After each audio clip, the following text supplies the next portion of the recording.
is up, guys? This is the All or Nothing Show, and we are on the go today. Special edition. Special edition. On the road. Yes. And, of course, just like always, we are starting it off with a drink review. This is the first time having Raise Energy on the show, but another flavor that we probably all haven't tried yet. It is Voodoo. So once I saw the name, I was like, never heard of a flavor called Voodoo. Gotta get it.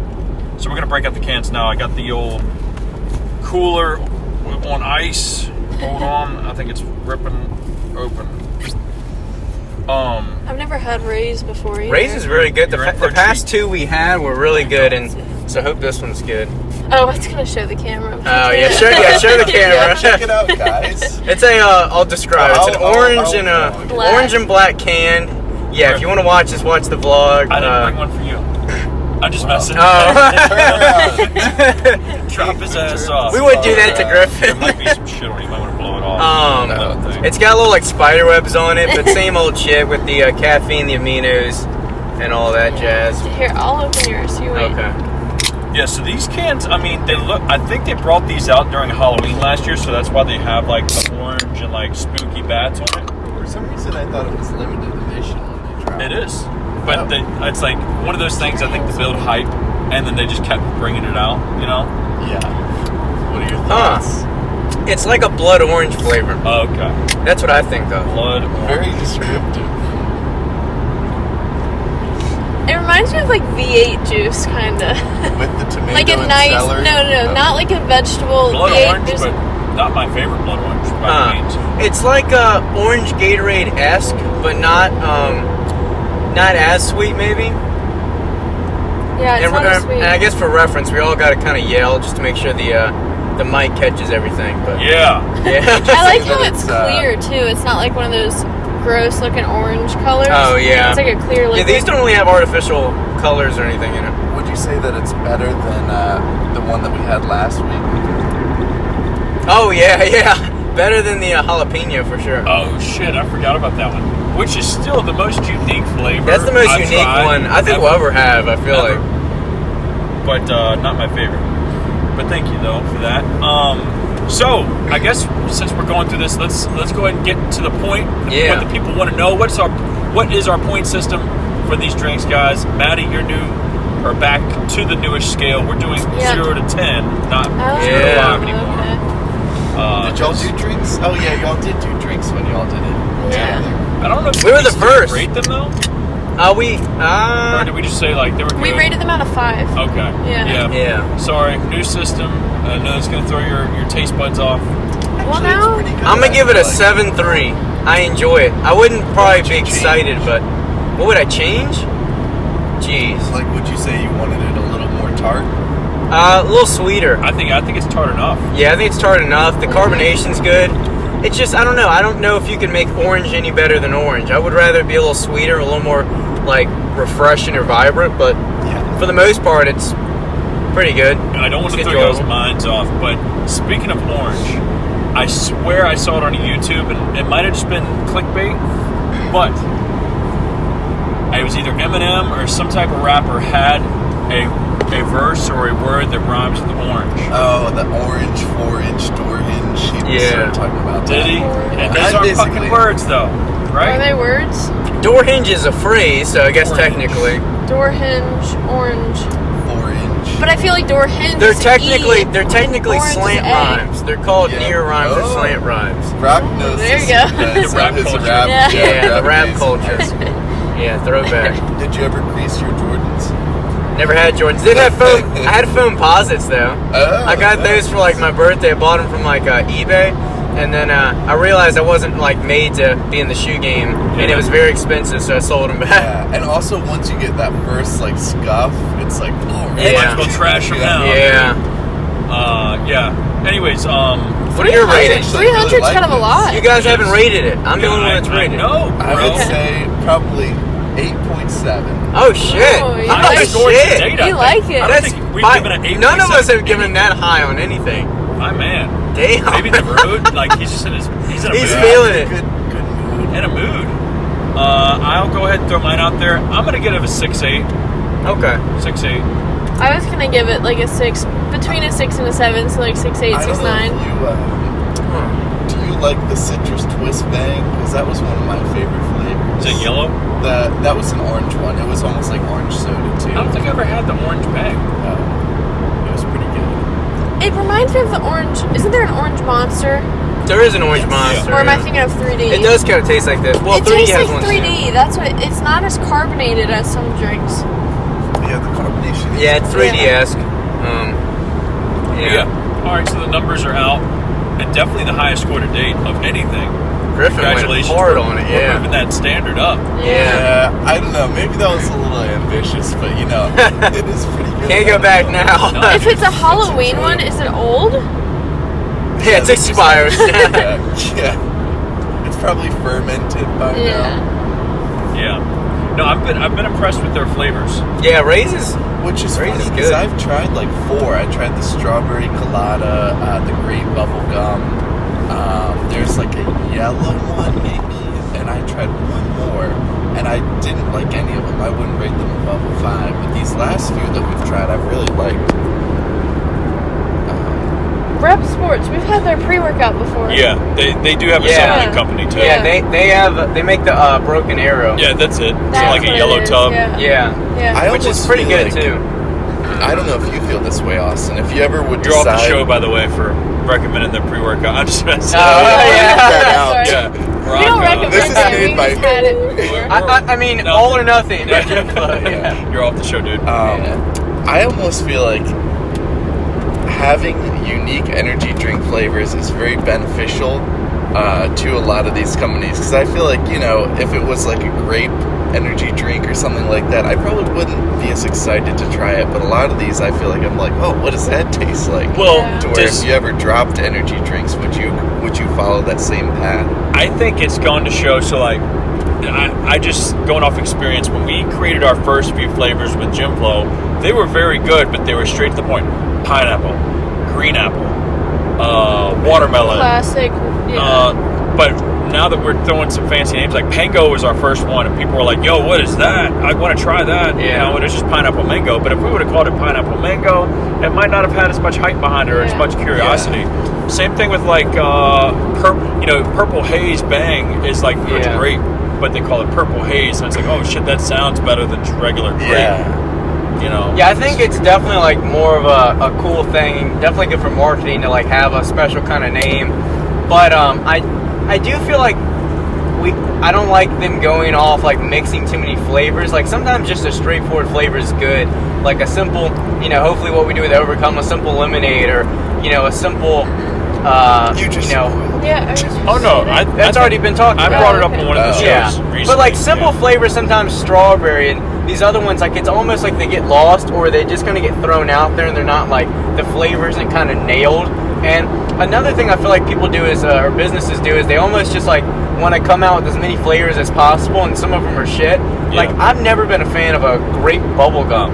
To me, that never gets me like mouth watering. I don't get excited. bubble gum excited or fruit either. punch, Yeah. or like honestly, I'm not Yeah, a watermelon fruit guy. punch. Like I feel like they just come out with these as if they're like the generic. Like you have to have these flavors for your drink. Yeah, and they Fruit just end punch up like is shit. trash. Fruit punch is like the red delicious apple of Yeah, flavors, it's pretty. or grape jelly of flavors. It's just like Yeah. if you have any other option, you choose that option. I feel like. Yeah.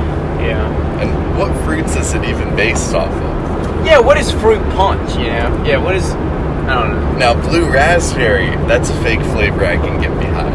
But Yeah. Yeah. It tastes very blue. Yeah.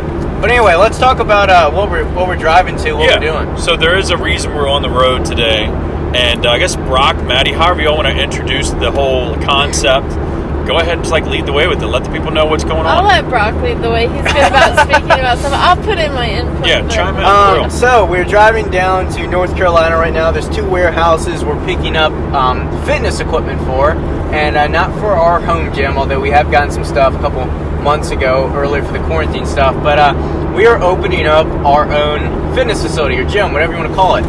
It's going to be a little bit different than like a typical Gold's or commercial gym, or even like the shop, for instance. A lot of people love the shop, and you know we love it, and I love what it brings.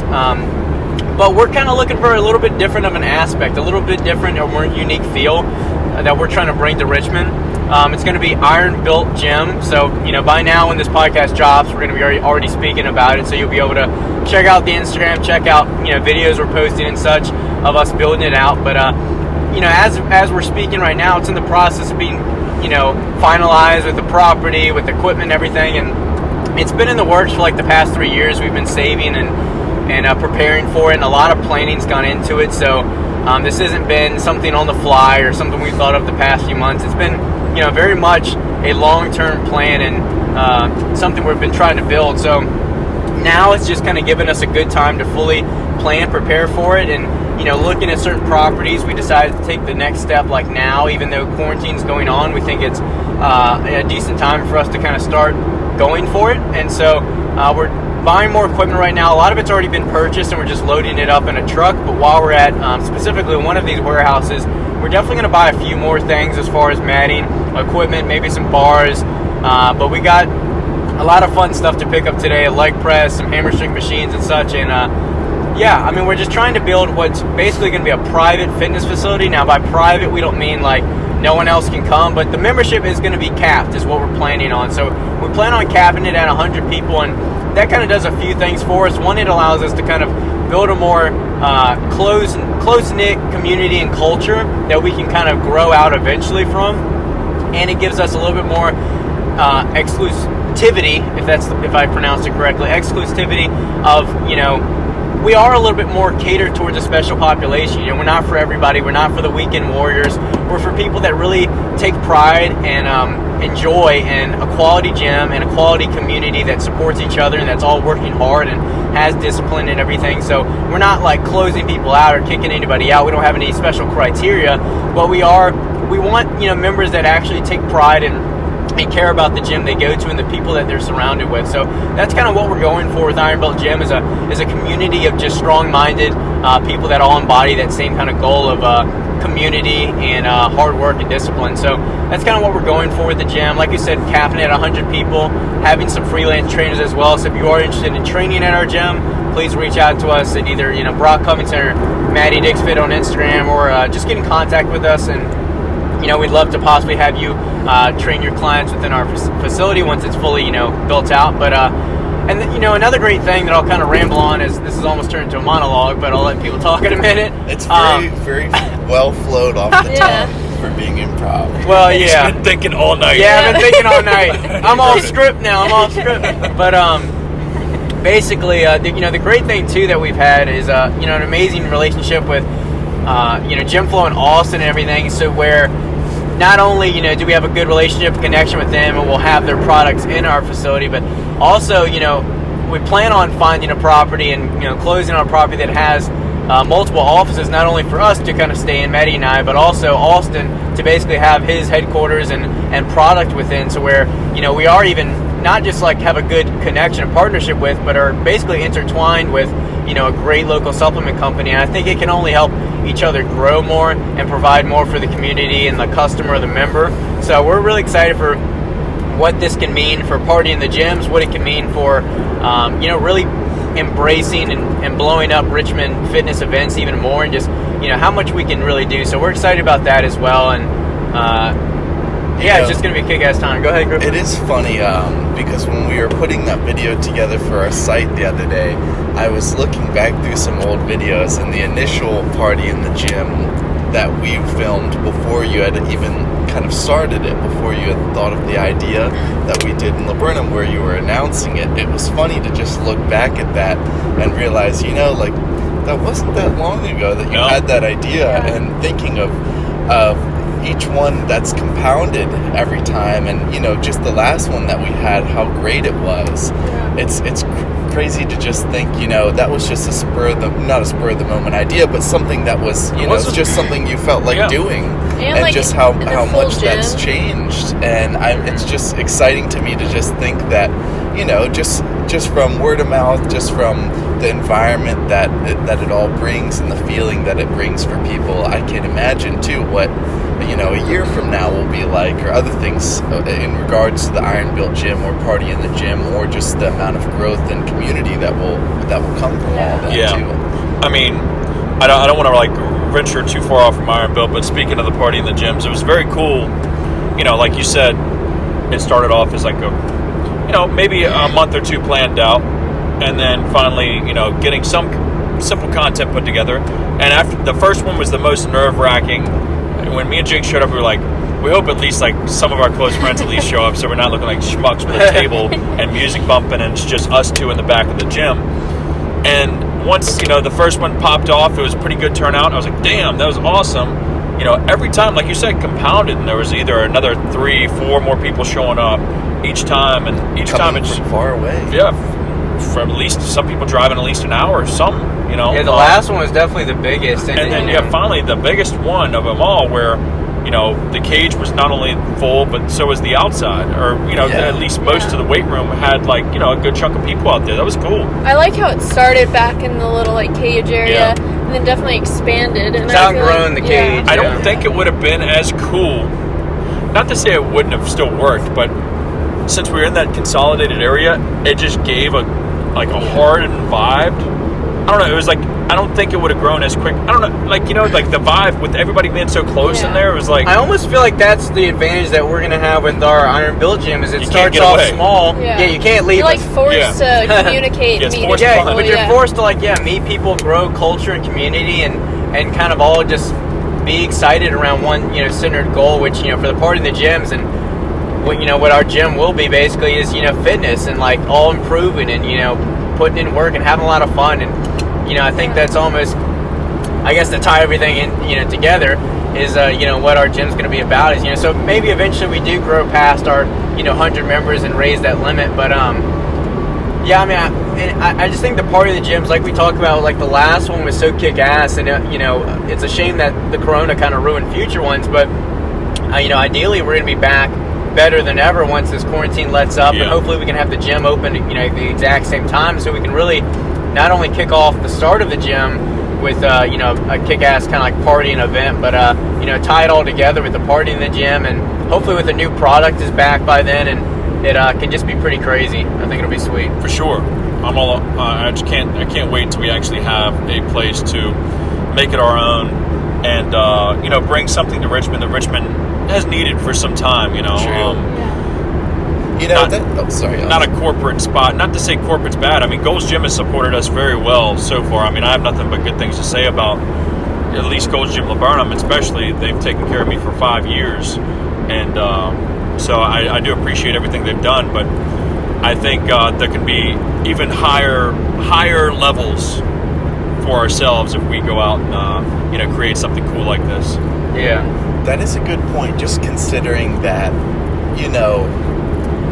I feel like a lot of places around the country, they have like the LA Fit Expo, they have the Olympia, they have the Arnold, and really the closest thing that we have around here is the Cutler. But even still, like, even though there's not necessarily an expo or convention here, I'm surprised that, the Cutler's right in the heart of Richmond, and that's a pretty big event, I would say.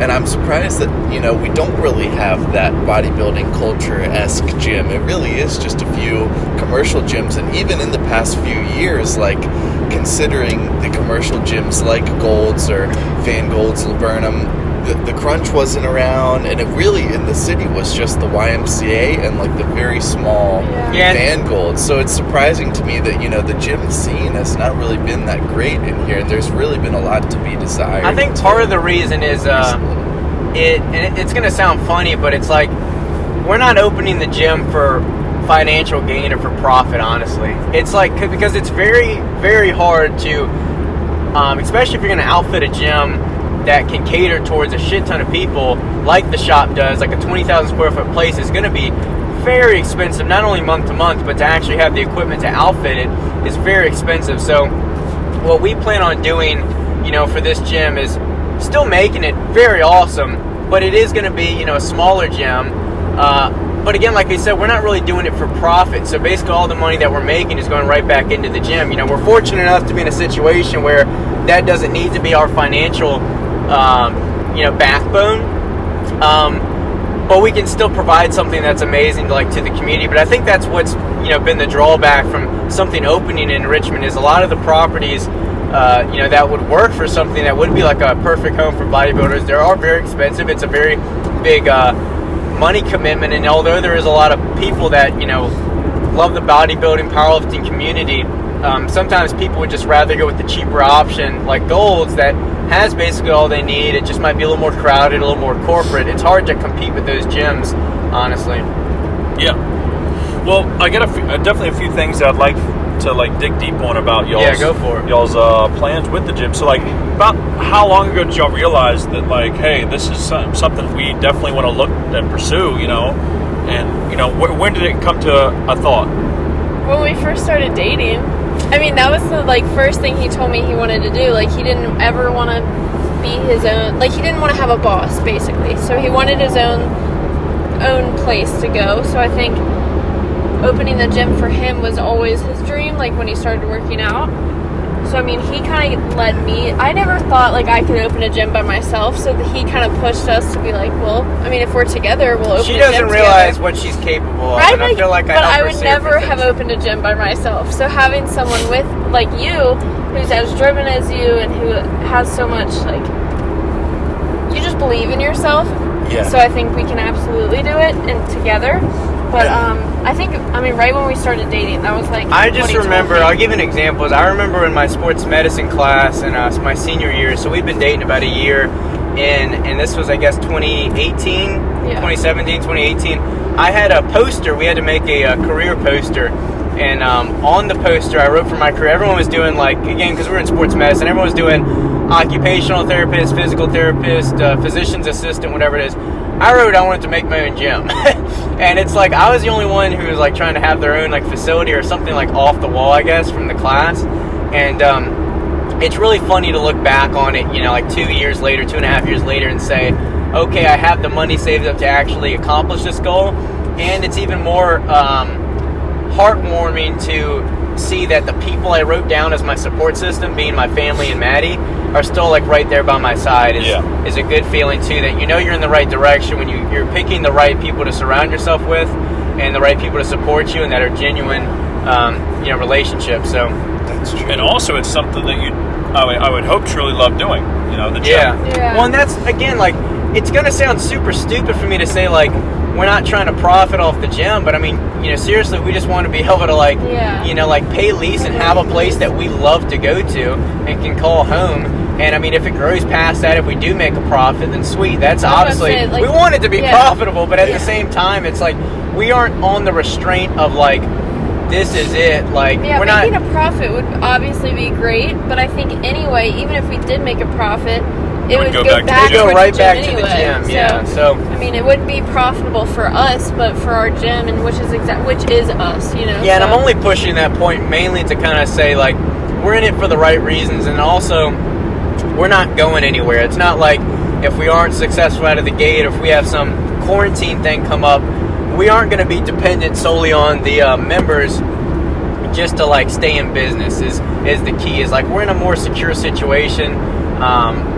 That financially we could survive something like this if it was to have a second wave or whatever it is. So one thing that I feel is a rare quality that you have, though, Brock, is especially over the last few years, a lot of people that are my age or that are workout buddies or something like that, and everybody always talks about, well, I want to open my own gym or other things like that. But I think it's rare to have the mentality that you have had to where this has been a long-term goal for you, and to be able to kind of put aside the funds for it, as well as kind of live more frugally, even though you didn't need to, just for the sake of saving for it. But then also in addition to that, knowing that this is going to be something that's not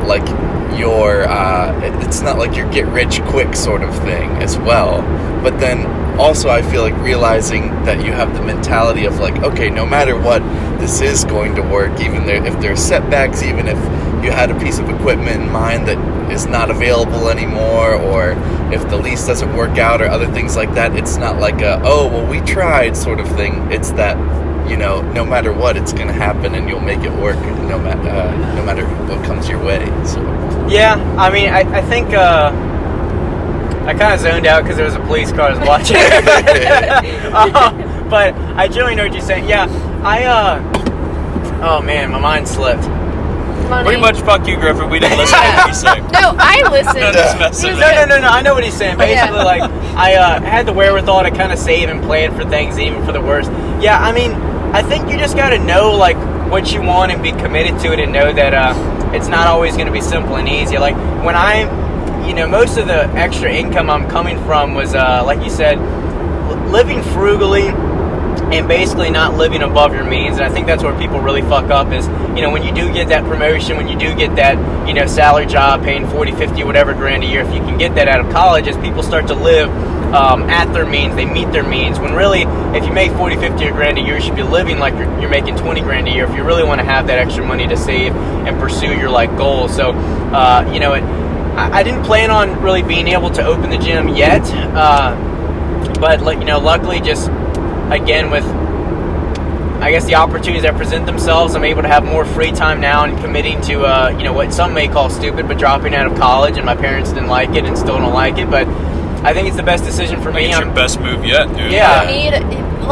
I've honestly been even more productive. I've made even more money. Like, you aren't going to get that in Yeah. college. Yeah. If you're not ever planning on working under someone, you don't need a degree. Yeah, So I if find it you're- incredibly stupid to, like, take business lessons from people who've never owned a business. Where Yeah. they teach business classes. It's kind of backwards almost, but I've always heard the quote, only take criticism from people who you would ask for advice, if that makes sense. yeah, and I think the best thing we can do is go out there and get experience. So whether it's hopefully it's obviously success, but if it's failure, then so be it. But point is, like, you're gonna have to do things that you don't want to do. You're gonna have to give up not just your Friday night drinks or whatever, but you're gonna have to give up weekends of your life to go and pursue this, and just know that, like, all the hard work and extra hours you put in is going towards your dream. I told Madi like this, like, months ago or like a year ago. I was like, all this money that I'm saving right now is going to go basically not down the drain, but I'm going to spend it all, and it's going to be like basically a compilation of years of hard work.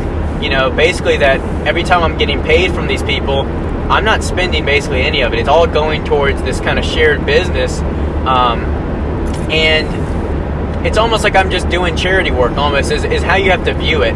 Just because that I'm basically buying my financial or employment freedom. I'm basically doing all this with the goal in mind that if I save up all this money and purchase all this, I can work for myself the rest of my life. Like, I'm buying my dream job, basically. Like, how much is your dream job or dream position worth to you? Is it worth putting in all these extra hours so once you're 30 years old or after, you can do exactly what you want and be your own boss? If that's worth it to you, then you might need to put in those extra hours in your 20s to be able to afford your dream job or dream position. I guess if that makes sense to y'all. It does. Yeah. I didn't realize until, like, I was just talking to Jake about it maybe a few days ago. How you grow up, of course, unless you're around people that have done it and have experience, you don't know, like, how to treat your money and your income. So, like, for the past however many years I've been working, I've just been spending pretty much as much as I make. But I will say, my previous job before I started working for myself, I was just literally making enough money to pay my bills. So I wasn't really spending any extra money. I was just paying bills. But now that I'm actually making a little bit more, I'm like, damn, I don't need to buy that. I don't truly need this. I don't truly need that. And it's crazy how quickly, if you just put $100 aside a week or every other week or just a month, how quickly you'll have a little cushion sitting there, Absolutely. And then that cushion, as long as you don't blow it on stupid shit, which I almost bought a second car when I don't need a second car. Yeah. It's like, damn, now I could put that back into my business or create a business or do whatever to, like, create more money. And I remember mentioning this to Griffin, or I might have mentioned it to y'all too, but, like, money doesn't make money. Money just gives you the opportunity to buy assets or create a product or build a business to make money. So, you definitely need to save money, but you don't also want to, like, just give it away or not use it. Yeah. It's like in the I believe, Griffin, you have the book. I think I haven't read it, but the one about Rich Dad. What's it called? Oh, Rich Dad, Poor Dad. Yeah, Rich Dad. yes. It's basically like teaching you that like don't buy like objects or like things that don't have kind of any return on them. Like put your money in things that will eventually make money back. Like if I buy a computer because I know the computer is going to help me do my work faster and make more money, or if I buy this gym equipment, it's going to allow me to open a facility to make money, or if I put this money in commercial or residential real estate, eventually I'll start to make money off it. So buy things that are going to give you some kind of return back eventually versus things that are just an enjoyment for the short-term period, like like a Netflix subscription or buying a new TV. That's not going to like make you any kind of money. It's just going to give you some kind of experience, entertainment, which obviously we all need at some point in our lives. But at least for the money that Austin was talking about that you're saving, saving $50 here, $10 there, it certainly adds up. And even if it's not, if you're not in the position to put in $2,000 away each month, that's still no problem. Like take the $500 you made the first year and continuously save that or spend that so that you can again get a return on whatever you spend it on. Obviously you got to use that money to grow more money, like Austin was saying. And I don't know, like they really don't teach you how to use your money properly, but I think the simplest thing you can do is just start living under your means. True. And you'll end up with more money than you really expect. Even if you aren't making a ton of money, you're just making the $10 an hour or whatever, you can certainly save something. I don't know about you guys, because I consider myself pretty frugal for the most part. Like, I don't really have reoccurring expenses aside from just bills. And, sometimes I'll pull the trigger on, like, things that I feel like will last here and there. But it's hard to kind of train that reflex of not, like, when you get a chunk of change here and there to not feel like, okay, well, what do I need? Or something like that. Burn the hole in your pocket. Yeah. I don't know. I definitely think, I definitely think this dude also beats things into the ground, but somebody like Gary Vee, when he says trying to not keep up with the Joneses, I think a lot of people, especially our age, are like, oh, I see somebody buying this, or they just bought a new car, bought a new phone, bought these new clothes, they look cool. I want to get that same shit, or I want to be like them, or I want to keep up with them, or this or that, that click, whatever. Well, it's like what I've told Griffin in the past is like when he was asking me kind of like what I've been doing to save or whatever it is. It's like I told him that I basically kind of treat whatever number I make like my zero. So if I invest this much per month, like that's like the minimum I have to invest, and like that's like my zero. So if let's say you make $2,000 a month, but now since you've been saving a little bit, you're making like $2,200. Well, you still have to treat like $2,000 like that's kind of like, or you have to treat like the like $2,200 like that's your zero. So you have no extra spending money. You have to treat that extra $200 that you're saving or whatever almost like a bill that has to be paid, to where you need to meet that, and that's not extra spending money. You have to just kind of treat it like a mandatory expense almost, to however you can trick your mind into making sure you don't spend it or waste it, or that you earn it. Because that's also another thing. If you know that like, okay, I have to make this extra $200, and like I said, like you're treating it like a bill, then you're not going to be lazy and just go, well, it's just extra money anyway. It's okay if I don't make $200 this month or $2,000 or whatever it is. It's like, no, you have to do that, because if you don't, if you skip out on this month, you skip out on another month, you might be $300 short another time when you're saving. Yeah, it snowballs. So that's what I guess I would say with financing any kind of entrepreneur venture or business or everything. And again, like I'm learning as I go. Just because I can save the money doesn't mean I know how to build the business or open the business. But I'd say you can watch as many YouTube videos and podcasts as you want. It's never going to give you the experience to actually do it. You just got to go out, go for it, talk to people, build more relationships, and ask questions, because we're honestly making a lot of this shit up as we go, if I'm being honest. But we're definitely learning and taking the right steps. We're not doing anything too stupid, but at the same time, we've never done this before. If I don't know if I can phrase this the right way, but have you felt at all, because I feel like you're not like this personality wise, but this is a big endeavor. Have you felt at all that like because I don't know how to phrase it the right way, but I feel like you usually stand your ground pretty well when it comes to like business deals or like kind of just getting what you want. But have you felt at all that you have to kind of roll with the, not roll with the punches, but kind of take the, does that make sense? Like that you I don't know how to phrase This it, guy. but like Yeah, I think I kind of get what you're saying. almost like negotiation. Like, do you feel like that since this is a big thing that you save for and work for, do you feel like you want to stand your ground for certain things, or do you feel like it's something that you'll kind of just take whatever's available? So I think does with that make any sense? I think with any business you got to be and actually what I was listening to in this webinar that 10,000 had with like Tony Robbins, coach forever, yesterday, which was honestly a waste of time for the most part. It was a lot of like stuff I already knew. Like, some people need to train their mindset, and I'm not this like perfect mindset person, but at least the shit they were talking about yesterday I already knew. But one thing they did say is, like, especially in like quarantine times, is to be a successful business person, you need to be a decision maker. You can't be like on the fence. You can't be like waiting. The worst thing you can do is not make a decision, or is indecision. So you have to be a decision maker and then almost worry about the consequences later. So that's, I guess, how I try to be. I try to be very stern with what I want, with how things are going to be done, because I feel like you have to be. You have to have some sense of direction, even if, like, what I tell Maddie sometimes, like, she's before, especially when we started taking these big steps, a little more wary of like making these big decisions. But I almost, I try to tell her, like, I'm scared too, but it's like, if I act scared, then we're just gonna both be scared. So you have to be confident and like be serious and just say, fuck it, like, go for it. Because there's no like non-risky business venture. Like, I mean, I could drop this, I won't like discuss the exact financial amount, but like I could drop all this money and it almost be for nothing, to flunk out. And sure, I could sell the equipment and get some money back, but you think I want to waste like 20, 30, whatever grand that I've worked years to make? It's like, no. But yeah, I guess that's the thing. Like, since this is something you want so bad, is it hard to still keep that attitude of being willing to walk away? Well, that's what I was going to say, is like, although you have to be a decision maker, some things are out of your control. Like, eventually, if you watch the video we just probably posted, but by the time this podcast is up, we toured our first property. It was perfect. We all loved it. All four of us were like, this is it. This is perfect. And the property, what do you call it? When we toured it, it was so great. Conversation was great. The guy was like on board. He's like, yeah, just send us your information. Like, we'll get this lease done. And we were like, sweet. Like, we were like, this is easy. This is great. And then a couple of days later, they decline our offer. And then, we send in more information to try and sway their opinion.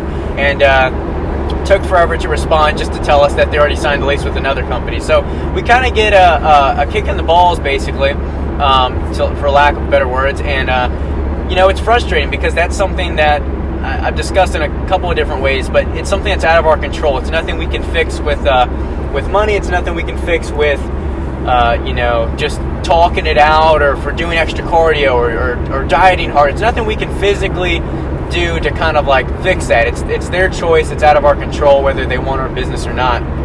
And I think, although like you have to be a decision maker with business, you also have to be very like pliable and flexible, and adapt to change, and be ready to adapt, because otherwise you'll just get rocked with something that's, whether it's quarantine, or whether it's a bad business situation, or you can't get this property. If you're not flexible, then you're just going to get screwed over, basically. So you need to be ready to adapt to changes, I guess what I would say. So we're making sure we are ready to adapt.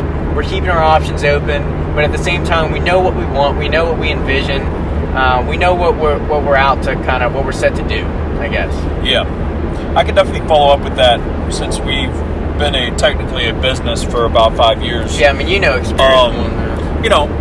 You can have a business plan all day, but until you actually get in the mud and start walking around, figuring out which directions, or which direction you can take, nothing's clear. It's always like, all right, we're going to open this door, and hopefully nothing punches us in the face. There's always going to be a potential shock factor, or something you have to dodge. So that's with literally any decisions. So if you are expecting to get into business, you can write all the plans out you want. More than likely, they're going to change. And I wanted to get back a little bit on the saving money part. Go for it. You saving money and setting discipline to put money aside each month out of your income for what you do now, or both. What y'all both do? Y'all are fortunate enough to be able to now create an opportunity to not really have to loan or go pull huge interest payments from the bank, and have to rely on a bank to loan you money to start this venture. Not only that, then you obviously have to rely on somebody accepting your offer for a lease, and then hopefully the bank giving you some money to do it. And that's the problem for most young people trying to start a business. It's hard to get a loan for a business because they want at least 1 or 2 years in operation before they even give you a loan. So it's like, how do you even start a business in America anyway? Yeah, it's like when people complain about getting a job out of college, and they're like, I thought my degree would give me a job, but then the job says you have to have years of experience. But how do I get years of experience? So it becomes like a, I don't know what you want to call it, but it just seems impossible. And like you said, like luckily because of the money we saved and the size of facility we're going for, we're kind of starting, I guess, a little bit smaller than something crazy, but still effective. We don't need a loan right now. We don't need a loan right now, so it kind of gives us more freedom because we're not going to be in debt. Basically, like the money we have, we're going to be able to afford all the equipment and like infrastructural expenses like flooring and paint and whatever it is without going in debt, which gives us a lot of like a surety that, you know, we can succeed because, you know, all we have to do is basically worry about lease, which we can certainly pay. Like I said, whether we have members or not, we'll be able to afford the lease. Now, eventually, we'd obviously like, you know, memberships and other services we offer to pay the lease and more. But like I said, we're not going anywhere, and I think we planned it out. Our business plan and how we've saved money has been planned properly to where we aren't in dire needs, basically. Yeah. We will eventually get like a business credit card or something with no interest or something for like a few months, but no loans taking out. That's huge. That's down the road if we need it, you know. So which is awesome. That's, I mean, and it'll go to show once the gym starts piecing together how quickly it does piece together, that it shows that y'all did take the time to save money and not have to worry about banks, you know, lending out certain amounts of money for y'all to take that next step. It's just literally, I mean, it's probably just going to piece together, you know, for the most part, till these open and be a good, well-rounded gym. And you know, that's something too, like kind of side note, but in the age of social media, I'm very impressed that, like, had you not told me about this, I would have had no idea. Like, you're not showing off that you've saved a lot. You're not showing off that you're, like, making this big move or other things like that. And I feel like, you know, especially since I feel like nobody really helped you get to the point that you're at. Like, I don't know. It's impressive that you almost don't have, like, something to prove, if that makes sense. You're just kind of doing it quietly behind the scenes and then pulling the trigger when it needs to be pulled. And I'll tell you right now, I probably want to post more than you do about it. I don't know how you've been able to keep it a secret. Yeah. I feel like I'm almost like, Jim. I don't know. Y'all want to shout it to the mountaintops, which I appreciate. That's the kind of people I need around me. We'll be the biggest supporters when it happens. I think it's just... Hopefully not your only members. I don't know. I try to be more of a... I'm going to have all my date nights there. I try to be more of a doer than a talker, because I just hate people that say they're going to do something or start a diet or start a business and they never actually do it. So I think I have fear of that, even though technically I would be talking and doing, but I'd rather just, you know, I always try to have the mindset of, like, let my work or my presentation or whatever speak for itself. Like, I'd rather be so successful that other people are speaking or explaining my accolades or whatever I've done for me. Like, I never want to be my own biggest... I mean, you got to be your own biggest cheerleader and your own, like, you got to be confident and proud of what you've done, but I just want to, you know, work hard enough that it speaks for itself, I guess, is how my mind thinks. But I don't know. And people, you know, we talked about this before, is people look at you different whenever you have X amount of money or X situation. They kind of think life is easy for you, or that you're not making sacrifices. You just kind of like, oh, making this extra money, working these extra hours is just like easy, or you know, you lucked into the opportunity or whatever it is. But so, you know, I don't know. I don't want that kind of perspective put on me either. So I guess that's why I've waited. And you know, the reason we waited to even talk about the gym is because, again, so many people say, like, oh, I'm going to open up a gym, and they never do it, or it's like bare bones and, you know, weird location or something. And, you know, I didn't want that. And I also didn't want to start talking about it if it was going to be like 6-8 months down the road. So I wanted to, you know, start talking about it, start posting when things were actually more coming to fruition, and we can kind of bring everyone along for the journey of building it out and everything. So that's why it's been a little bit of a while, but hopefully, you know, people still are on board and support it, even though it's a little bit out of the blue in a way.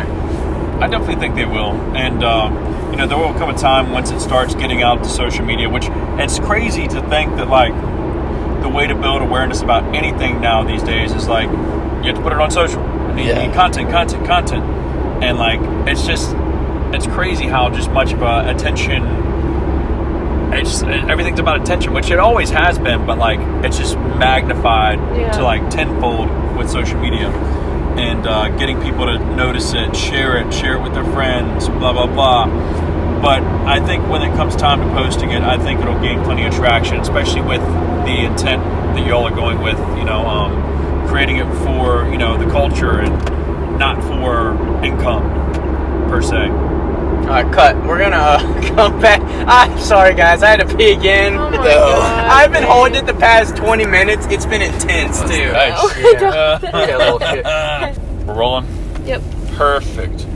So, I guess there's some questions that I had now that y'all have the gym, y'all have a vision, some goals for it. What about some aspects, obviously, Brock, or just for men in general, a gym is a gym.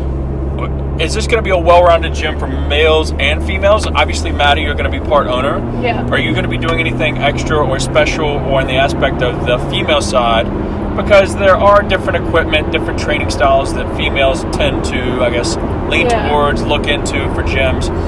Are you doing anything? Are you reaching out? I think for sure I'll advocate for more like glute machines. I think would be cool, like specialized equipment that some gyms don't have. Like the shop, I think, has some cool, like, what is it, like booty blaster or something. Or like having more bands available for some girls, because some girls don't like to do all the machine work or like upper body stuff. So like if we had a turf area, like we'll definitely have just like it'll be friendly for girls.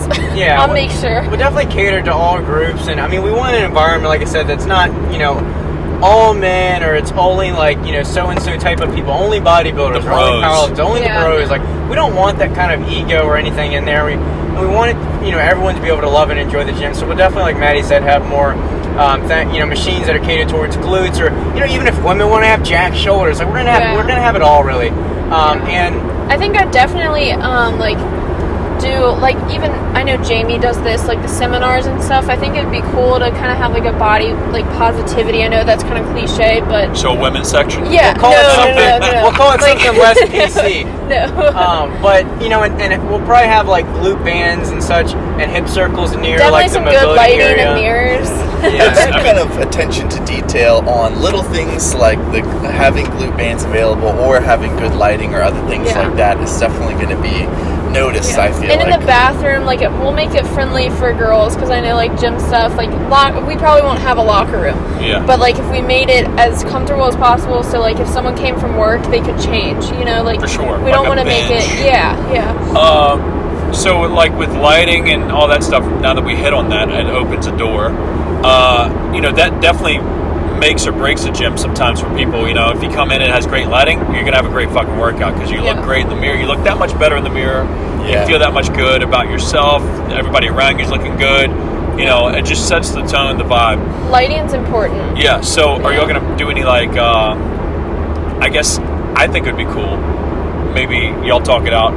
Are y'all gonna like logo any of like the walls around the mirrors, so like they'll bounce off in the mirrors? Y'all gonna logo any of the mirrors? People taking selfies in them. For sure. I think we're gonna logo above the mirrors. Yeah. Okay, cool. So like dumbbells, mirror, and like a logo. Yeah, because we don't want it, to again be obstructing someone's view or like ruin the experience. But obviously, we want something that people feel happy to take pictures in front of, and they can share our gym and our brand and everything. Y'all gonna have this? That's the selfie mirror, like that designated spot I where it's thought like, it would be cool to be like, there's that's a the designated spot where you take pictures. Of course, a posing room per se, if that was able to be built. Yeah. Well, how Alphalete has that photo spot, I feel like that everybody takes photos at. Even if there wasn't a mirror, I feel like there's going to be good spots that are kind of, people will gravitate towards that as their area. Or if there's like a logo in the background or something like that, if there's like a bay door that you can open, I just feel like that's going to be the natural spot. And I think with Christian, I'm sure he pre-planned it out. Like he was like, "Oh, I'm gonna put like a nice logo in the nice spot and most likely people are going to gravitate. That's going to be like the spot to Instagram take it, yeah. photo spot. Like people will most likely 9 times out of 10 use that spot. I think for sure if we had like, I know the few warehouses that we've looked at, like by the bay doors, there's like a blank wall. So even if we just painted it like a certain color and put our logo there at like height of like someone's face so they could stand next to it. Yeah, we're gonna be something. social media friendly. I mean, it goes along with the not screw corporate mentality, but we want to be a place where again people are super comfortable about not just lifting there, but also you can posting set up there, your filming camera, there. you can like film your workouts, film what you're doing. Definitely social media friendly. I think that's what makes some like gyms and other gyms like the shop and some gyms in Columbus that we went to like super social media friendly, where everyone in there is almost like they look familiar because it's like, oh, I've probably seen you on Instagram somewhere. That is funny. And some people literally go to those gyms just so they can take a selfie, in those mirrors or at that spot. And like they're proud to go in there and like just like represent the gym. Some people like they might take a picture at goals, but they aren't gonna worry about tag and everything like that. But like at a place like this, and hopefully the culture and the vibe is created to where it's like, man, I am proud to tag myself there. I want to tag myself. Yeah, we want people to be proud members of our gym and be excited to tell people to come out to the events we have, the part in the gyms that are there each month, and open gyms we have and things like that. We want, again, like you mentioned, a culture that's excited. Well, think about like the Venice Beach Golds, that bluish turquoise wall that has the pull-up bar outside. Wall. That like everybody goes there to just like, it's almost like those wings in Nashville that people always like take the picture in front of. So I don't know. It's interesting to just think that like that's like the iconic sort of thing. It would be cool to kind of have your own version of that. If you build it, they will come. I think having a member cap too of like 100 people, and eventually if like we were doing well, we'd increase it. But having that like community sense where it's like, oh, I won't look like a fool taking a picture in here because I know everyone, So it's like. And a brief thing on the member cap is, it also gives us the chance to kick out people that are not with the vibe, honestly. Like, if you aren't taking care of the equipment, if you aren't, re-racking your weight, not like a one-time offender, but like, if you aren't really taking care of the gym, the equipment, if you're not being a good, good person, really, if you don't have good gym etiquette, you're not supporting people, you're being negative, you're being very egotistical, then, we do have that chance to kind of remove that negativity from the culture and the community and bring in someone who's, going to bring positivity, support, bring in something, better to the whole group. We have that opportunity to do that. And it won't be something that like, oh, you looked at me the wrong day or you didn't wear a color I like. Not gonna be stupid stuff, but if you're constantly bringing negativity around to the gym, and we all know people like that at Gold's or commercial gyms where they're constantly negative, they're all about themselves, they're like leaving their trash or chalk all over the floor, and they're just not taking care of the equipment. We don't really want that. We want people that love and take care of the gym and take care of each other and respect each other as well. So again, that goes along with building a culture and community. And if you're hopefully and fortunate enough to become a member of this gym, this will be your home. Like, you'll be treated that way, I'm sure, with y'all being the owners. Like, absolutely, this will be your place to go to. We want our members also to kind of have like input. Like, if we have a few empty spots and we can fit another machine, like, we'd love to do like a vote and see what people want, whether it's a new glute machine or a shoulders thing or something unique. Like, I think getting members' inputs is nice. Like, Golds, I don't think really asked anyone when they got new equipment, like, hey, what do you want? It's kind of just like, we're just going to buy what the catalog says. Yeah, it's definitely going to be... sorry. I was just going to say, it's like Maddie was saying, it's going to be our gym, like, including, like, the members. Like, your input is heard. Your feelings and your opinions are definitely taken into consideration. And I think, again, like, having that member limit, that's basically why we're doing that, is we have a lot of reasons where it will benefit what we're trying to grow and build, and I think it'll benefit the members just as much as it benefits the gym itself. The nice thing I feel like too about a gym like this is those that are the ones that run it are kind of like on the ground per se, to where, kind of going off what Maddie just said too, like, you can tell sometimes when you're at a more corporate gym that whoever is running it or ordered the equipment, like, is probably not a lifter themselves. Yeah, we've talked about this a lot. Yeah, like they order certain equipment that it's like, okay, well, this isn't really like as effective as it could be, or, you know, certain brands of things. Or how many times do you go to a gym and they have like a whole like circuit of hoist or a certain certain company, and it's like, well, maybe 2 of the machines are good, but the rest of 8 are just space takers. Yeah, you know? exactly. And I feel like you get that a lot of commercial gyms, to where when they have members come in, it kind of looks like a packed gym. It looks like they got a lot of cool equipment, but in reality, there's only like 6 good machines, and so it's just a lot of space takers. It's a lot of waste of equipment, wasted money that could have gone elsewhere. To where it'll be nice because it'll be the essential stuff, but it'll be really the best kind of essential stuff that you can have. Exactly, Yeah, So. cherry picked for sure. Yeah. We only want machines that not only like we would use, because I do understand that like the favorite leg extension I've used or the favorite chest press machine I've had isn't necessarily the best that Maddie's used or that everyone's used, that Austin's used.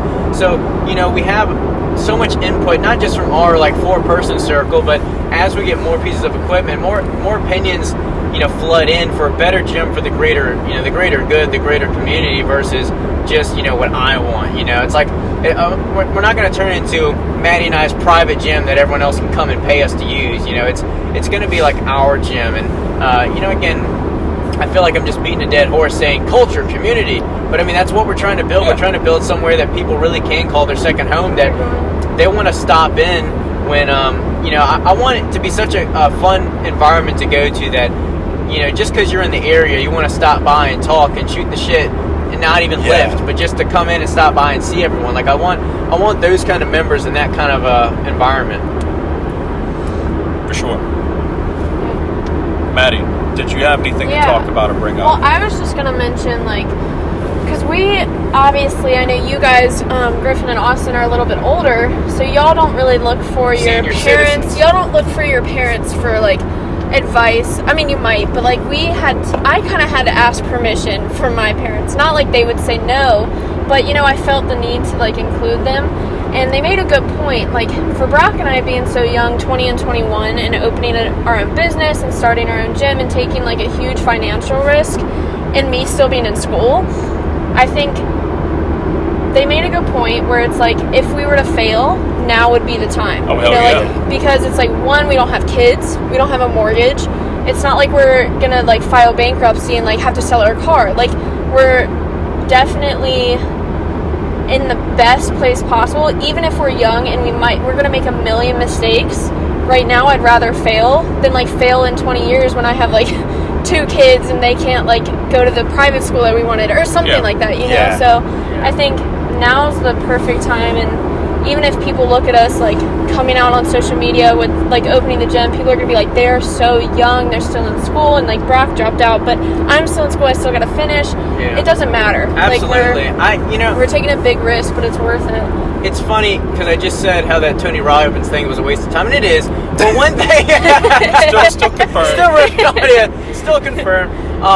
But one thing that he was talking about, the guy or whatever, was, you know, we make these excuses whether I don't have enough time or I don't have this, I don't have enough money. And one of the things the guy mentioned, because the speaker was kind of young himself, was I'm too young is an excuse, or I don't have enough experience. And I think sometimes I would tell myself that, like, oh, I can't build that business because I'm too young. I'm only 20, or I'm only, you know, so-and-so. Like, I can't build that business. But it's kind of like I've talked to you and Austin and Griffin about, is like, with Christian Guzman, like, I don't expect to build anything near what he's built. But he's a perfect example of, okay, he's 20 years old, 21 years old, starting all these companies, and it's like, why not me? And not with the mindset of, like, oh, I'm just as good as him, but the mindset of, like, why can't I achieve these things? Like, he's no more. He probably started out with less money. I was about and, to say, and jump in, is that I bet you if you honestly pulled it out of his gut and were like, hey, when you started that first gym in that little,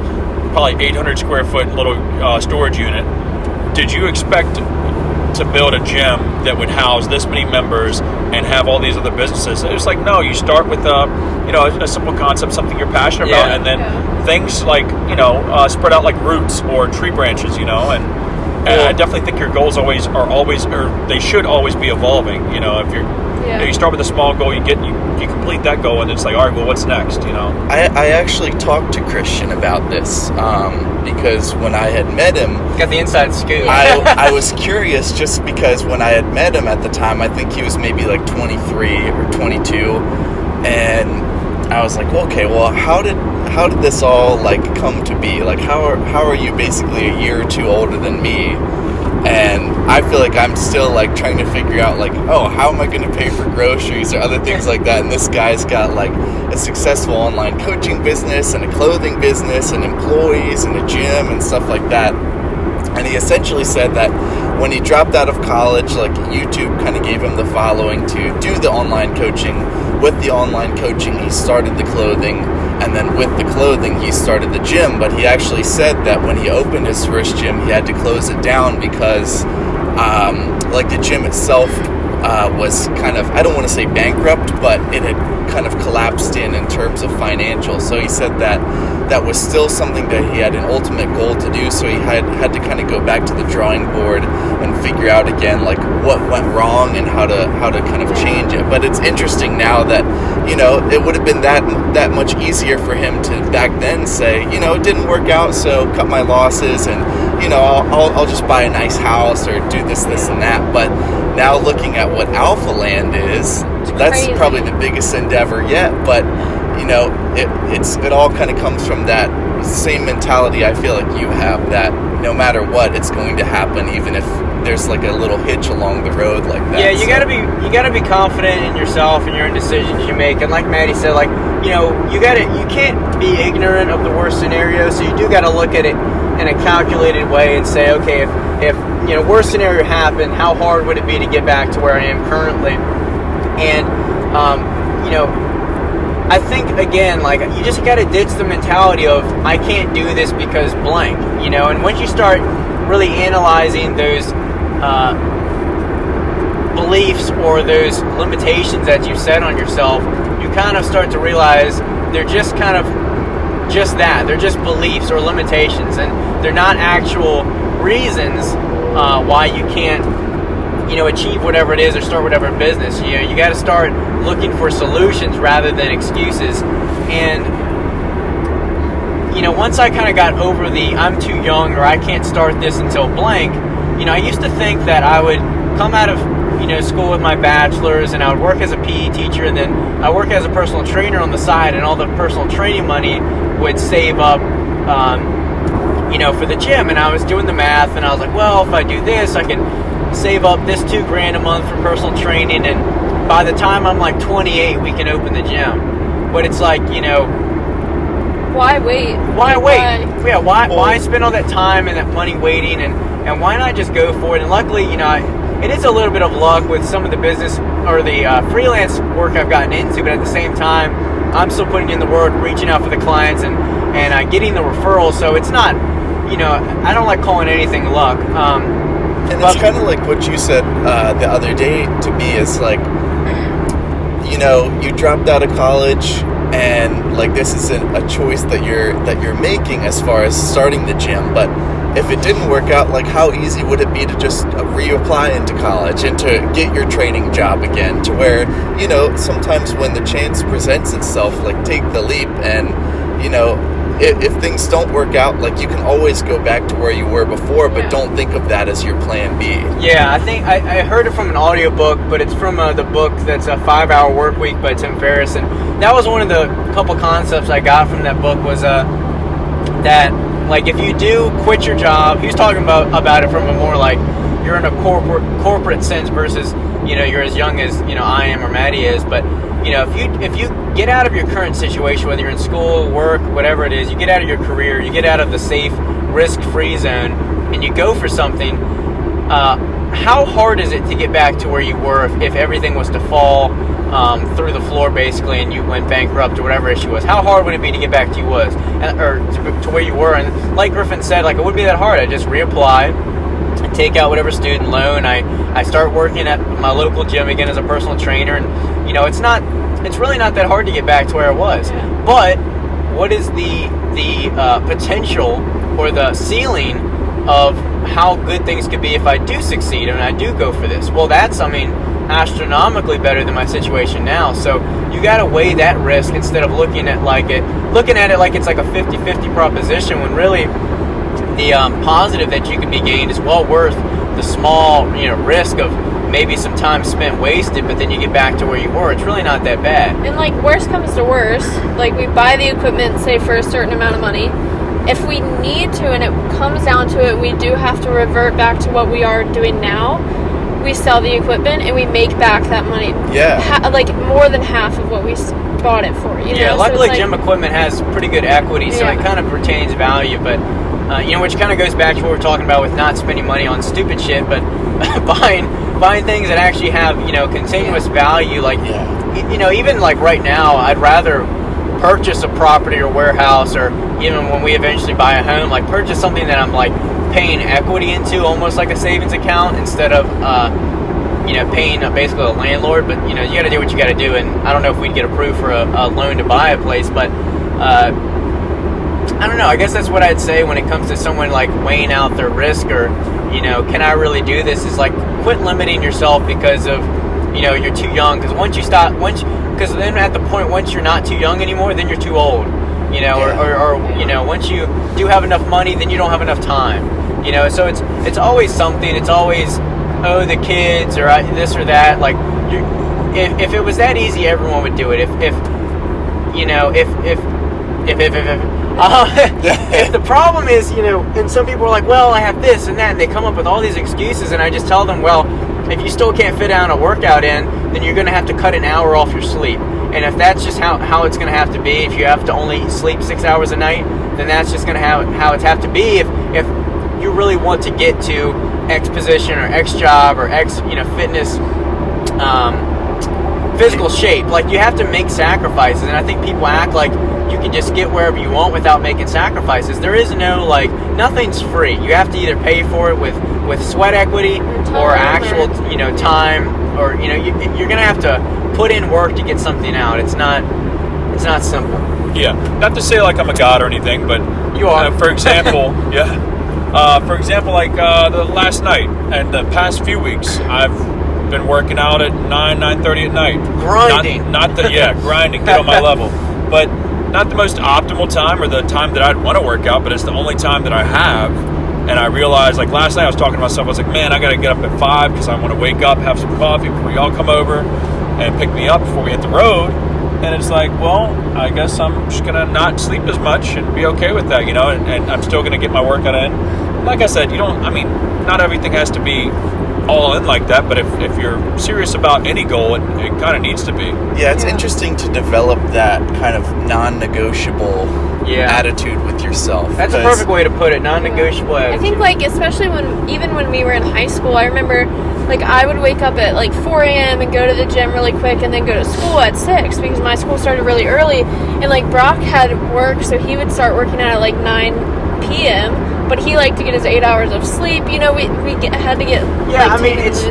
I love the way Griffin worded it, is the non-negotiable attitude, because, which is basically another word for discipline. Because whether it goes back to what we talked about earlier in this podcast, is saving money, treating like whatever you're saving each month as your zero, to where you have to make that amount, where you have to work those extra overtime hours.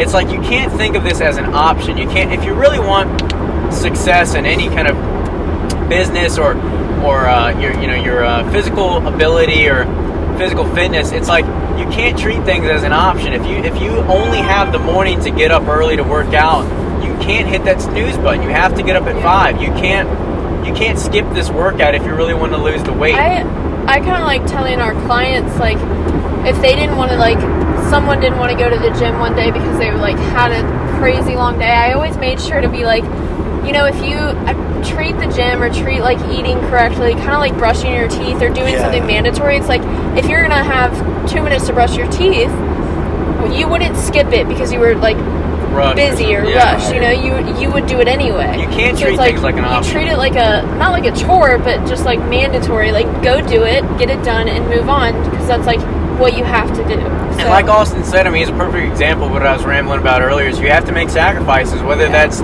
sleep, whether that's whatever it is, time. I mean, you're going to have to find ways to chip at your day or chip at your budget to make these things happen. It's not going to come easy, and everyone's situation is different.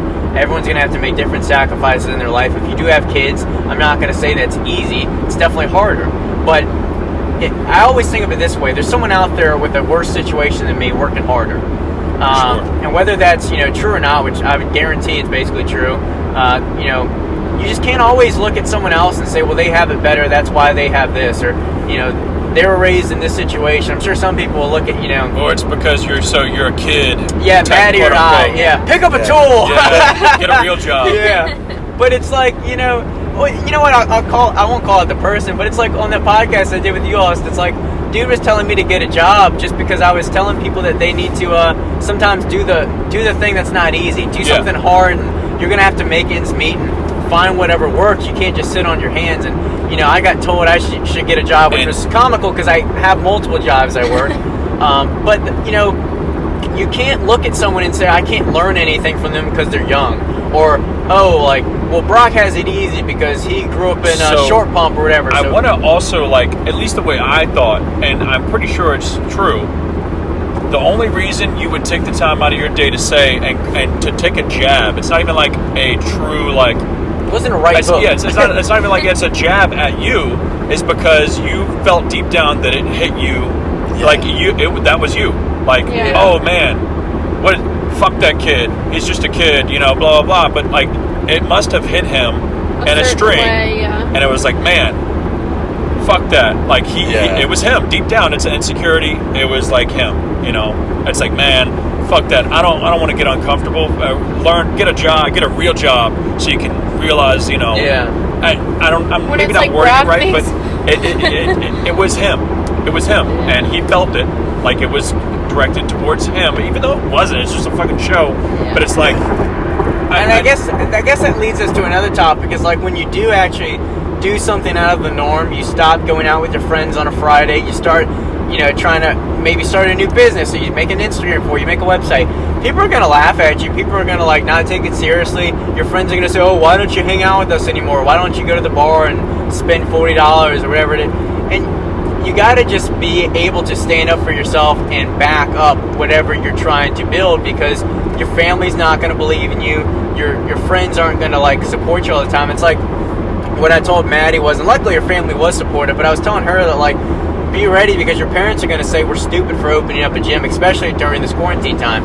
I prepared myself because I thought my parents would say it was stupid. Yeah, they actually supported it too. Surprised me. But point is, you got to expect people to think you're stupid or you're crazy. When I told my parents I wanted to drop out, even though I had all this financial means to show them I'm doing way better than most people coming out of college, but they still they want us to do the non-riskful, the less risky thing, the less risky option, and people are going to laugh at you for doing something different or not following, I guess, the path that's paved for them.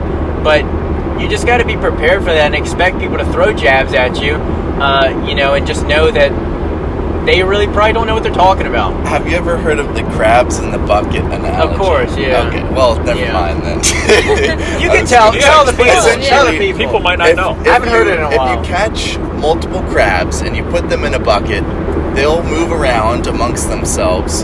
But if one tries to climb out of the bucket, the others will grab it and pull it back in. So essentially, the same kind of thing with people. If somebody is doing a new endeavor or is having some sort of success, then for some reason or another, maybe their own insecurities, but other people will try to justify why that person is doing better or bring them down or other things like that. If they're more financially successful, well, it's daddy's money, or if they're in better shape, they're taking steroids, or they've got better genetics or other things like that. But essentially it is a shame, because I feel like those that are truly successful, and not saying that as any sort of brag, but those people are usually the ones that are in control of their own passions, their own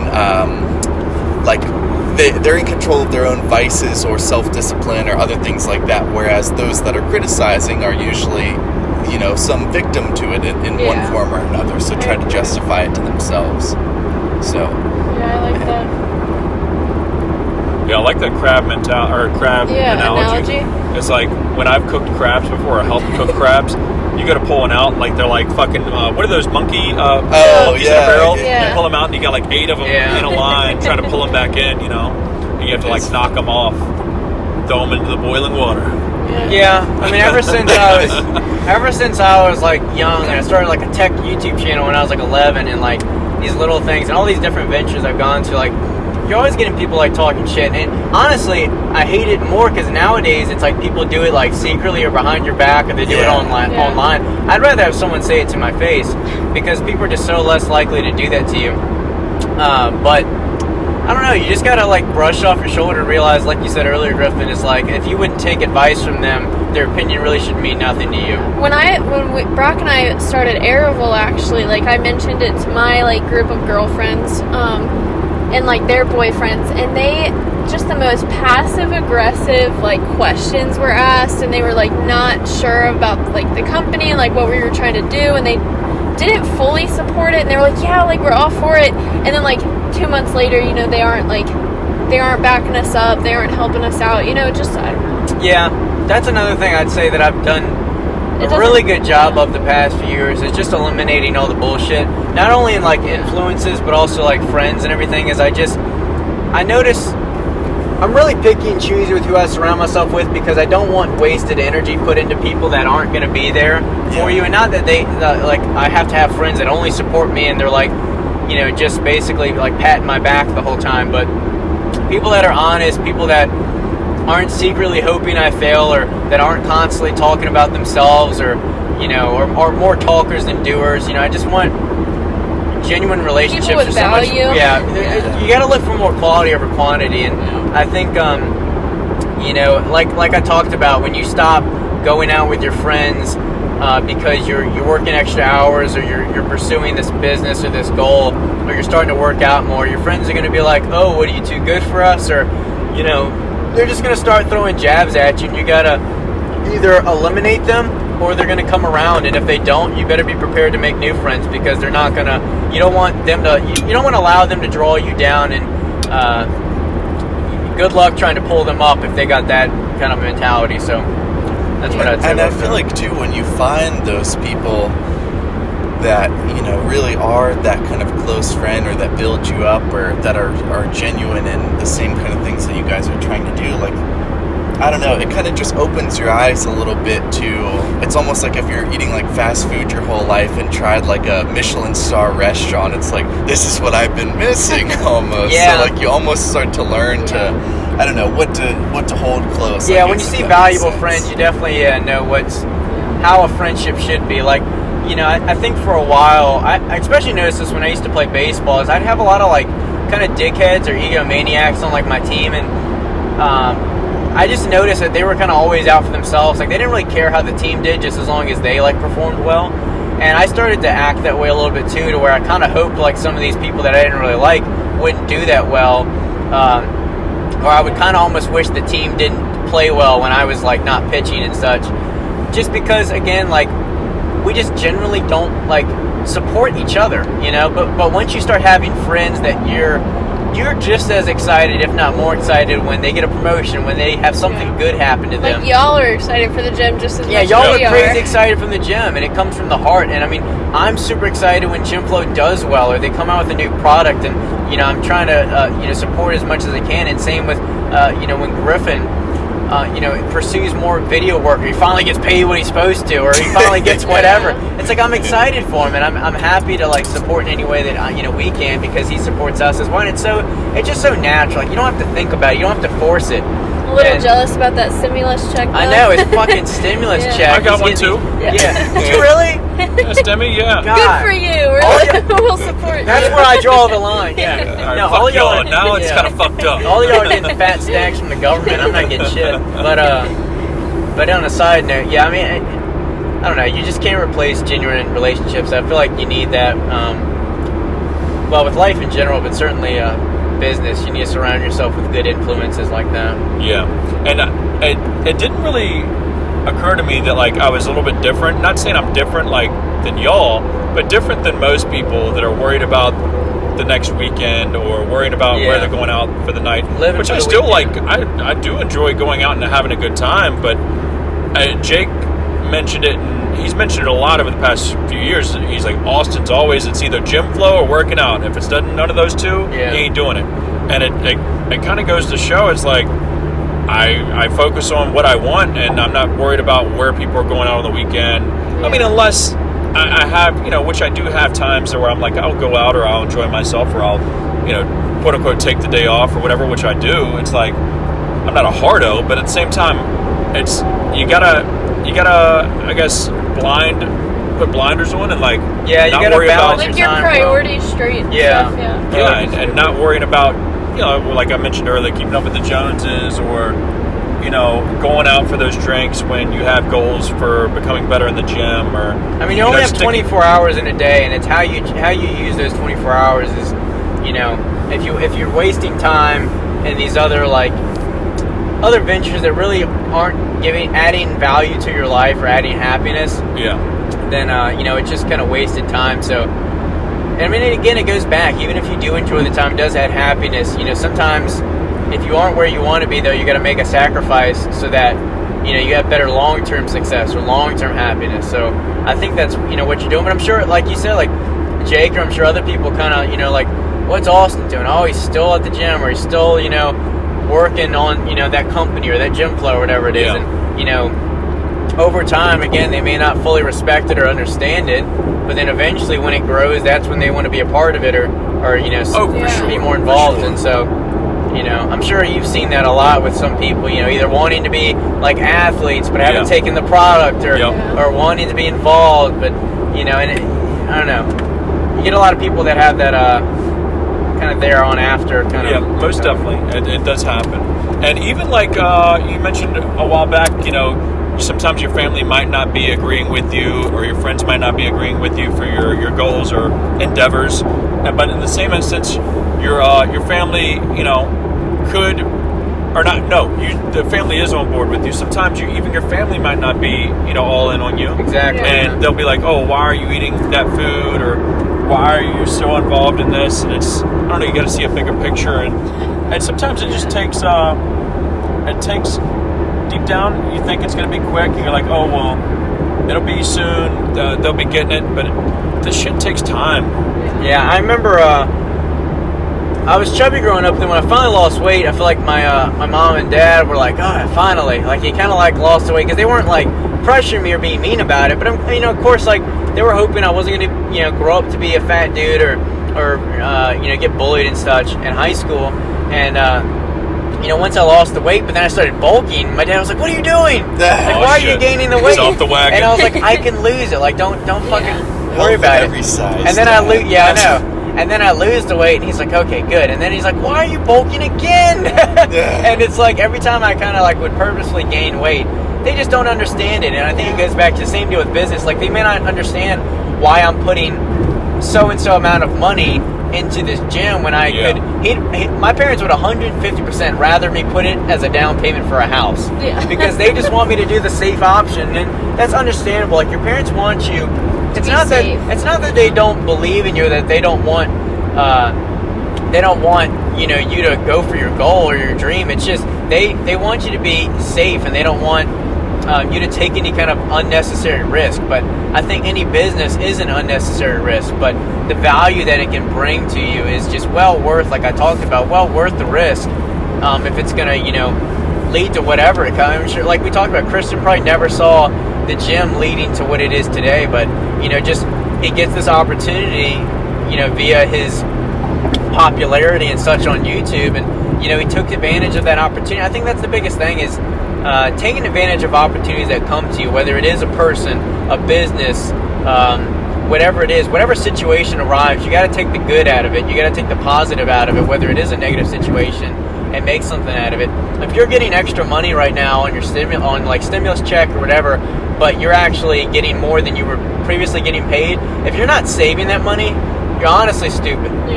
You're honest, if you're spending all the money you're getting now because you're like, oh, I'm getting extra pay. I'm sorry, I feel like You might click off the yeah. podcast, but you're being stupid. If You need to start things saving fall them. into your lap, you need to like learn Yeah. how to take advantage of I was that. about to say, I'm Absolutely. getting paid, Put them towards like, something. basically triple the amount I did at SCORE. Yeah. Like, just, I mean, my part-time job.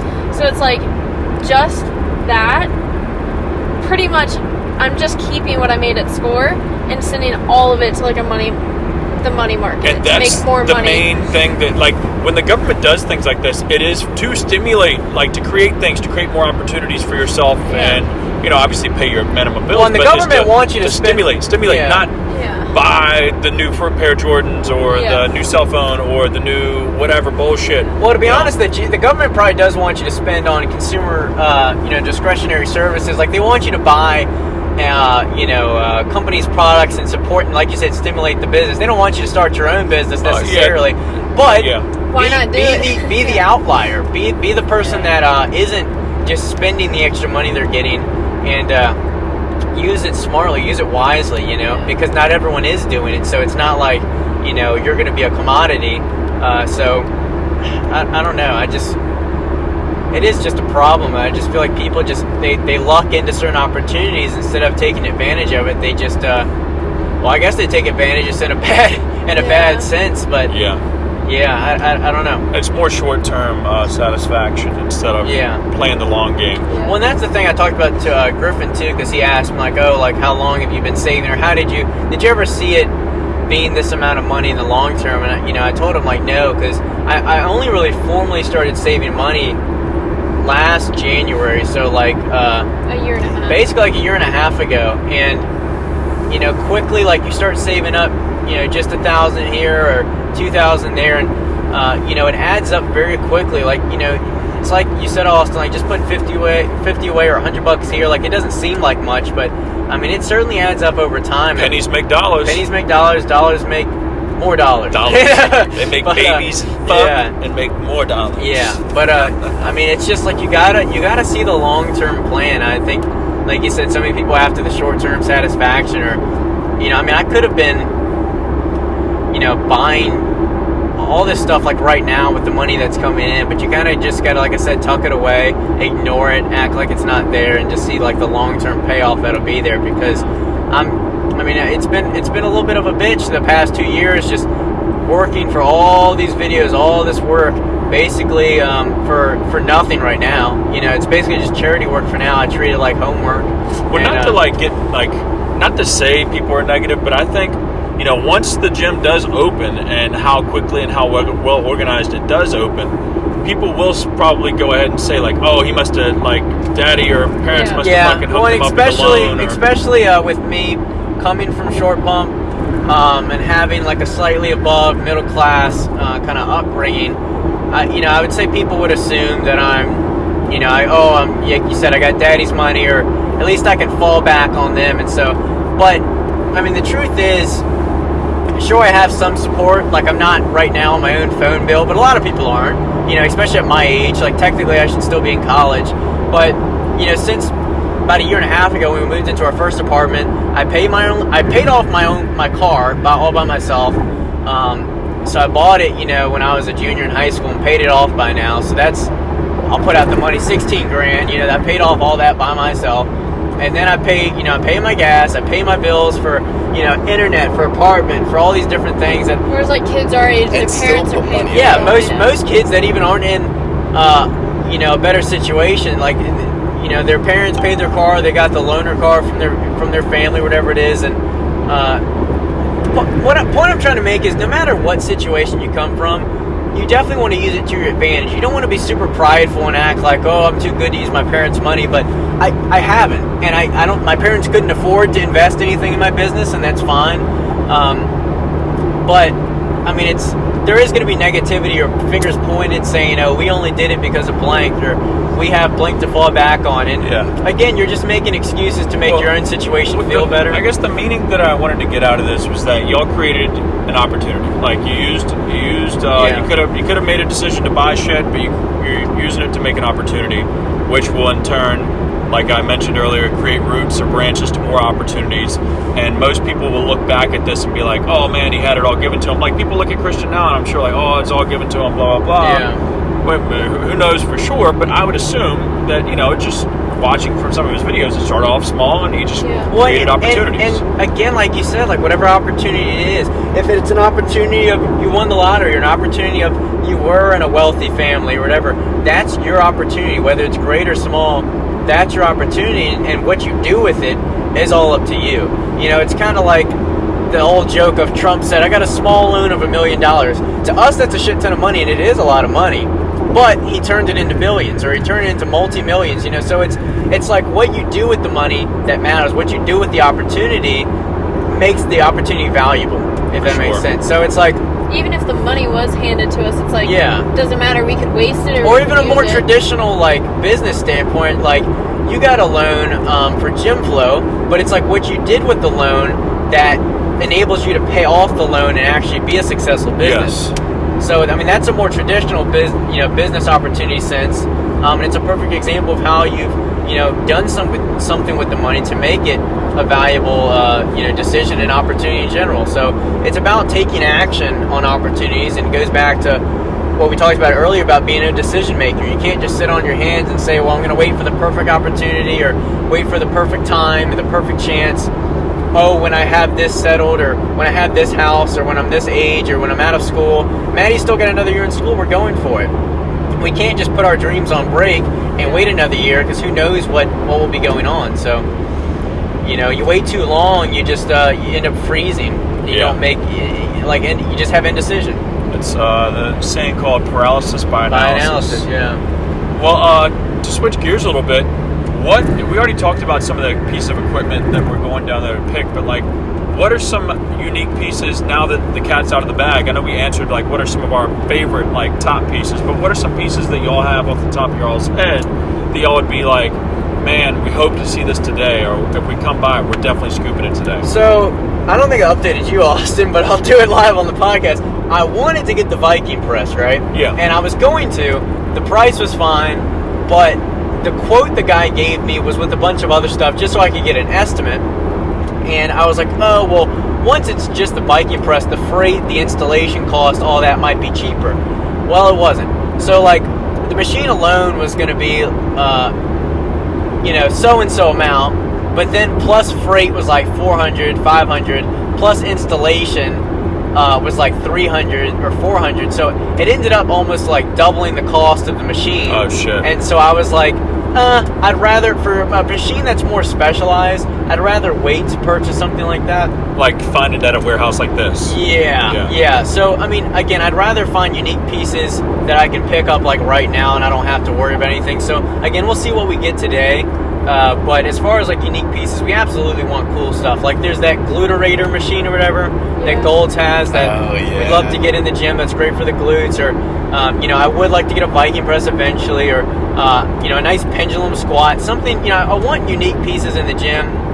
That's what we're going for. But, we have to, of course, get the bare necessities, get what we need first, and then, see what money's left over. And, of course, grow the gym over time. So like we talked about, we're getting input from the members. We're getting input from all of you that, do support us on, what we should get next, where the money should go that we do have. Yeah, so, I know a lot of, we've been, not bickering, but, jumping back and forth between, what we do buy new and what we buy used. So, machines, I'd rather buy used where we can refurbish, or what is that term, upholstery. Upholstery, where we can, put new padding on it and maybe paint it. Whereas, dumbbells, I think buying used dumbbells might, you don't know if it's chipped, you don't know if it comes with the rack. Or whatever, So, I think buying new dumbbells would be great, or, buying new squat racks even. Those would be nice, or power racks. I think we've definitely, done the budget charts and, found a way to kind of find the value in the equipment that we want. So, I mean, whether it's a new Viking press or not, we're going to probably buy it used anyway, and we'll make it better. For sure, for sure. So, I guess once we get down there, we'll sort of feel it out, kind of, right? Yeah. I mean, we're going to go... The second warehouse we're going to look at. Yeah, I mean, it's huge. Yeah. There's probably going to be tons of things we can buy and look at, attachments. We have a list of stuff that we obviously kind of need to start. A leg press is pretty mandatory in the gym. So we're obviously going to get like the fundamental things, a leg extension, leg curl, chest press machine, but we definitely want to venture into the more unique pieces, and whether they're old school or more modern, that really kind of add character to a gym and make it exciting to use. And we don't want to just basically be a replication of a Gold's Gym or AmFam or whatever it is that you go in and again, like, we don't want pointless machines, so we're not just going to buy to buy, but we're going to buy something because it's a kick-ass machine and it gives a great contraction or a great pump or whatever it is. For sure. One thing I'm kind of curious about, and sometimes I ask people this when they start a particular job field, but has there been anything in terms of the equipment buying or with this whole process that's been different than what you expected it to be like, or kind of has surprised you in any way? How expensive new equipment is. So new expensive, I had budgeted a while and I knew that like some things were crazy expensive. I think Maddie was a little caught off guard by the cost of new machines. Because new again, machines, yeah, but I knew like dumbbell. Yeah, she knew most things were is, expensive, yeah. but like a new machine's like $4,000, but like that's just for one machine. But like a used machine that's still in great condition, works perfectly well. Honestly, like $1,200 to $1,500. Yeah, like they're like $1,200 to $1,500. So, and sometimes you can get even better deals. So it really depends. But some things are a little bit. I'd say the only thing that surprised me for the most part was two things. One, out of our control, but the quarantine has kind of made all like home type of equipment more expensive. Which we're not buying home stuff, but things like barbells or plates that can be used in a home, they're sold out in like everywhere. So trying to find like weight plates or trying to find barbells and power racks, it's a little bit on back order. Luckily we were able to order 2 Rogue racks, but a lot of things like bars we're still kind of waiting on before we can even purchase, even if we have the money. So that's another thing, like buying used bars might not be the best because you don't know if they're rusted or like bent or anything like that, so buying them new. But right now, like he said, during all this quarantine stuff, there are no barbells anywhere. Yeah, and then another thing that surprised me at least a little bit was I didn't think it was going to be a piece of cake getting a property, but I thought, okay, if we have the money to do it, why don't they just take our money and we sign the lease and it's up to us to pay it? But like we got hit with the realization in the last property, they may not think a gym is profitable. They may not think you have enough money, even if you say you do, or can show financial statements and stuff. They may not trust you. And especially the hardest part is a lot of my income, although consistent, it's freelance, so it's not as guaranteed as like an hourly paid job. So although it makes me a lot more than hourly paid jobs, it's not as technically verifiable or as legitimate in a financial service. It's not a salary. It's not a salary, so it's not as It's not like guaranteed. a pay stub. Yeah, it's not a pay stub, so it's not as trustable to other companies, even if I have months or a year going back showing the consistency. But so that's made it a little bit hard to at least secure the first location. But we'll see how it does moving forward when we do lock down on a place. And by the time this shit's out, we've already locked down on a place, and so. And a lot of people, this doesn't surprise me what Griffin was asking, but a lot of people are kind of desperate to get, like this guy at this past warehouse that we really liked, he was desperate to get someone in. So even if he had to pay us, or if we had to pay him less in lease, he would have taken our offer. But like if another deal comes up and they're willing to pay full lease, we can't compete with that. Oh no. So, I mean, I don't know. Yeah, it just it's a little harder than expected. I didn't think it would be a piece of cake, but I thought, okay, as long as we have the money and we're ready to do it, they'll most likely, especially in this time, they just want to get someone in there. But it's just a bump in the road. Things happen, and I guess it'll just be a part of our story eventually. So that's how you just have to look at it again. It's like you got to take the learning lessons and positive out of a negative situation, because if you just let a negative situation be just that, just negative, then you gain nothing out of it. And I'd hate to look at a situation and know that I only let negativity come from it, Yeah. It's like, what's the point in that? So I guess that would be the things that have surprised us so far with business. But honestly, some things have surprised me in a good way about, okay, I can get these pieces of equipment, it's not as expensive as I thought, we can save some money doing XYZ, and honestly, we might get a few things done through freight, and the freight cost isn't quite as bad for some pieces, depending on the company, as I thought it would be. for some it's like 800 or 1,000. I'm like, that's insane. And then other companies, for shipping a couple machines or a larger piece, it's only like 300, 400, which isn't quite as bad as I originally imagined. So some things are ending up being cheaper than expected, which is good, because I'm sure some things will be more expensive than expected. So it kind of compats and balances out.